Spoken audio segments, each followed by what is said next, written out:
stay ahead of the requirements. Great, awesome, but what are the requirements?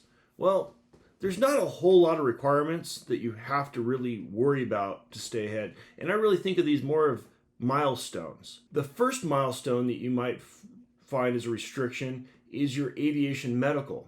You want to get your third class medical and get your student pilot certificate. What I would recommend is you talk to your local flight school or flight instructors and you find out who do they recommend as an AME or aviation medical examiner.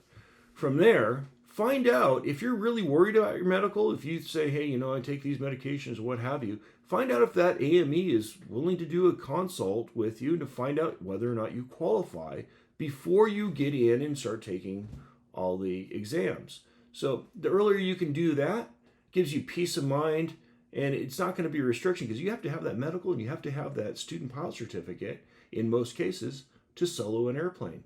So get it out of the way. Get it out of the way as early as possible. The next big milestone is your knowledge exam. All too often I see pilots, I have pilots that are coming up, they're getting ready for their check ride and they're holding off on it because they need to get their knowledge test done.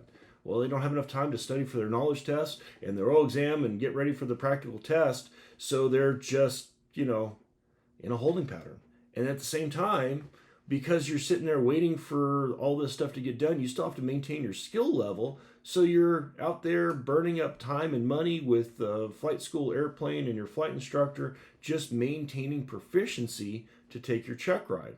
I love it when I have a student that they get their knowledge test done before they solo. Because once you solo, you're now a pilot. You can fly an airplane by yourself.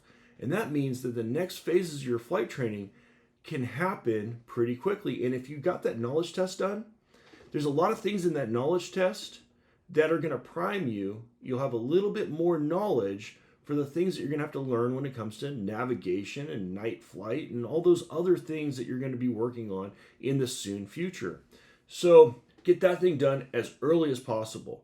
And in today's day and age, there's so much accessibility to ground schools via Zoom or an online ground school that you can take at your own pace. It's really, everything's at your fingertips. So take advantage of it, get engaged, make that happen. The next area that often gets overlooked or not understood or not properly communicated to students is have you get a hold of a oral exam guide, go online, buy one, and then get a copy of the Airman Certification Standards, or ACS, for the level of rating that you seek. The ACS is really easy. You can do a search, Private Pilot Airman Certification Standards, and it's going to come up as a PDF. You print that PDF out, have it in your little notebook, and it's got everything you need to know about what is going to be tested on you for the flight maneuvers. So when you're doing slow flight, what does the ACS actually say in there, and what is the criteria? Me personally, when I was learning how to fly, we used to call them the practical test standards, but I'd take those numbers and I would cut them in half. That way, if I had to hold plus or minus 200 feet of altitude, I was taught, cut it in half, set yourself up at 100, plus or minus 100 feet of altitude. That way, if you get distracted for a moment, you're still within the boundaries. But at least now you have good data. Now, the oral exam guide, that is a lot of the questions and where to find the answers for them that you're going to be asked during the oral exam for your check ride. While you're going through the phases of your training, you can also consult that oral exam guide and find out what are the things that you're going to have to explain to somebody you've never met on a day that you're probably a little bit nervous about meeting this person because they've got the fate of your flying world in their hands. Get yourself prepared.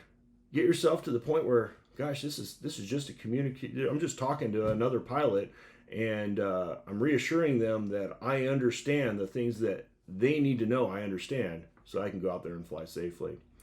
These are just really easy things, but they're super often overlooked. At the end of the day, I want you to have a great time in your flight training. I want you to grow as a pilot, and I want you to be safe out there.